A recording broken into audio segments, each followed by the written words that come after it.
Hello viewers, পটলের bumper ফলন দেখে সবাই অবাক হয়ে যাচ্ছি।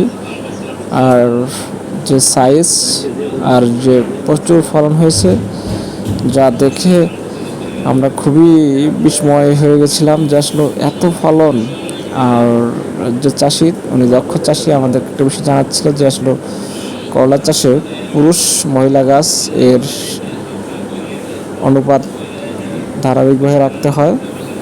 তো পটলের জন্য অবশ্যই কিন্তু পুরুষ গাছ রাখতে হবে। দেখেন, পুরুষ ফুল থেকেই পটলের যে ফলন সেটা আসলে অনেকাংশে নির্ভর করে। তো পুরুষ ফুল থেকে কোন পোকার মাধ্যমে দেখেন এর প্রজনন হয় সেটাও আমাদেরকে দেখাচ্ছিলেন। ওনার দীর্ঘদিনের গবেষণার ফলে উনি আসলে পটল চাষে বেশ সাফল্য অর্জন করেছেন। যারা পটল চাষ করতে চান তারা অবশ্যই পটল চাষ করতে পারবেন, তবে এর কিছু নিয়ম নীতি সেগুলো অবশ্যই মেনে নিতে হবে। 10টা গাছ বা 20টা গাছে একটা পুরুষ গাছ রাখতে হবে।